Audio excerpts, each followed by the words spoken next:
ഒരു കുഞ്ഞുപോലുമില്ലാത്ത ശ്മശാന മുഖതയിൽ ഒരു ഓഫീസ്. ആ ഓഫീസിനുള്ളിൽ ചിലർ കാലെടുത്ത് വയ്ക്കുന്നു.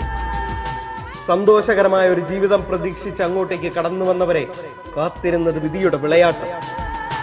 ജീവിതത്തിന്റെയും മരണത്തിന്റെയും ഇടയിലൂടെയുള്ള നൂൽപാലത്തിലൂടെ സഞ്ചരിക്കാൻ വിധിക്കപ്പെട്ട ചില യുവാക്കൾ. അവരുടെ ജീവിതമാണ് ഇനി നിങ്ങൾ കാണാൻ പോകുന്നത്.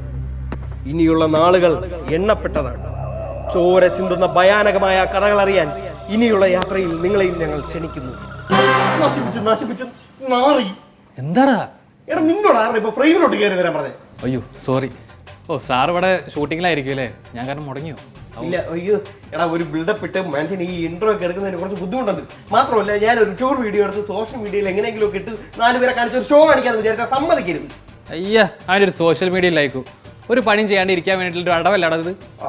പിന്നെ നീ ഒരു കാര്യം കൂടി മനസ്സിലാക്കണം, ഈ ഓഫീസിൽ നീ ഞാൻ ഒരേ ഡെസിഗ്നേഷനാണ്. പിന്നെ സാറിനും ഇതൊക്കെ ചുമക്കാം. ഓക്കെ?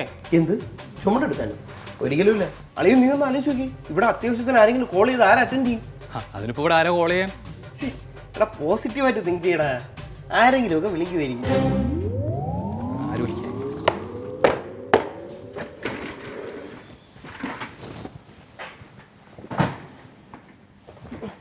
നിന്റെ പ്രശ്നം എന്താ പറ.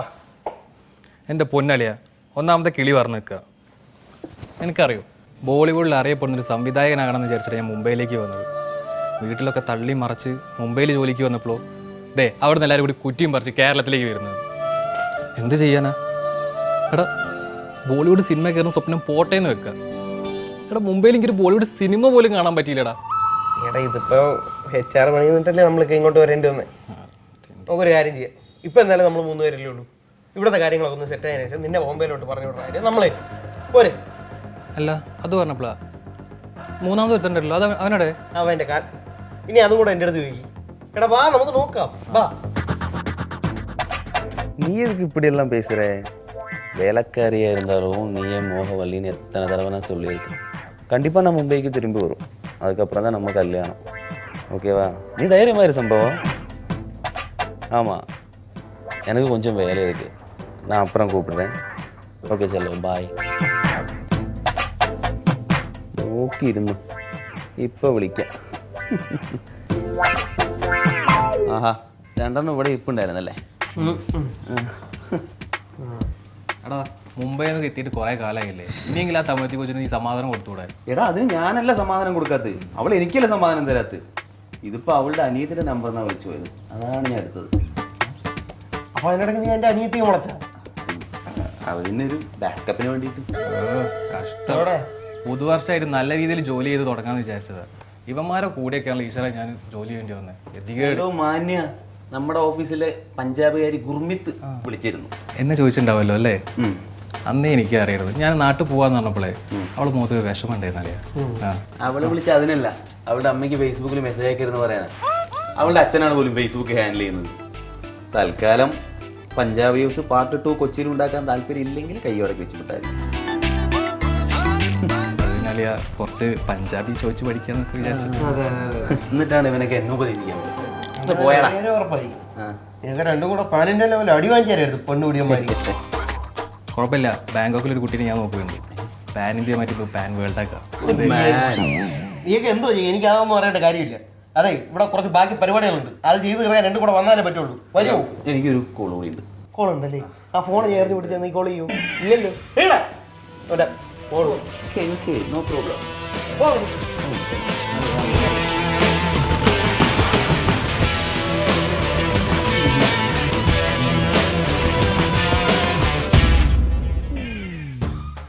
എടാ എനിക്ക് ഇന്നത്തെ ദിവസം പണിയെടുക്കാൻ വയ്യേ. എടാ എനിക്കൊരു സംശയമുണ്ട്. നമ്മൾ ആദ്യമേ ഇങ്ങോട്ട് ഓഫീസിലേക്ക് പറഞ്ഞയച്ചത് ചുമട്ടുകൂലി ലാഭിക്കാനാണോ എന്നൊരു തോന്നൽ. അത് തോന്നലൊന്നും വേണ്ട, അത് സത്യം തന്നെയാണ്.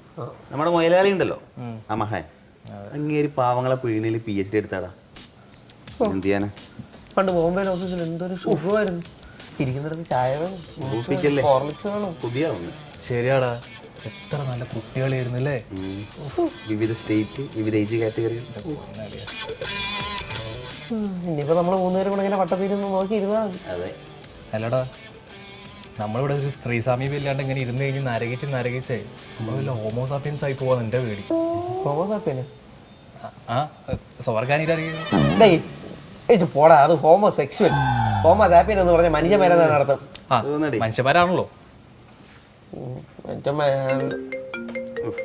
ഇതേത് കുറിച്ചാണോ എടുത്ത് നോക്കിയല്ലേ അറിയോ? നോക്ക്. HR. എന്താ പറയണത്? ആ ഹലോ സാർ. Yes yes. ആ ഇവിടെ എല്ലാം ഓക്കെയാണ്. ആ ആ ഓക്കെ ക്ലിയർ ആണ്. ഓക്കെ ശരി താങ്ക് യു. എന്തോടാ? എന്റെ പൊന്നളിയാ, നമ്മുടെ പ്രാർത്ഥന ദൈവം കേട്ട്. ഈ മരുഭൂമിയിൽ ഒരു മഴ പെയ്യാൻ പോകുന്നു. മഴ ആ സന്തോഷ വാർത്ത ഒന്ന് പറഞ്ഞിട്ടുണ്ടെങ്കിൽ ഞങ്ങൾക്ക് നമ്മുടെ ഓഫീസിലേക്ക് പുതിയൊരു ഇന്റേൺ വരുന്നു. പോയി കുഴപ്പമില്ല, ചെയ്യുന്ന പണിയിലെടുത്തും കൂടെ കൂടുമല്ലോ.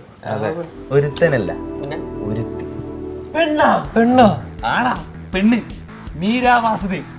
ഈ മരുഭൂമിയിൽ മഴ പെയ്യാൻ പോണളിയാ. എടാ ഈ മഴയത്ത് നനഞ്ഞ് പനി പിടിച്ചാലും കുഴപ്പമില്ല. നീ ഇവിടെ മഴയും പനി പിടിച്ചിരുന്നു, അവളെ കാര്യം ഞാൻ നോക്കിക്കോളാം. തുറന്നിടാ നമ്മുടെ മീരിക്ക് ഈ ഓഫീസിന്റെ എല്ലാ വാതിലുകളും. എടാ ഞാൻ തുറക്കും. ഞാൻ തുറക്കും.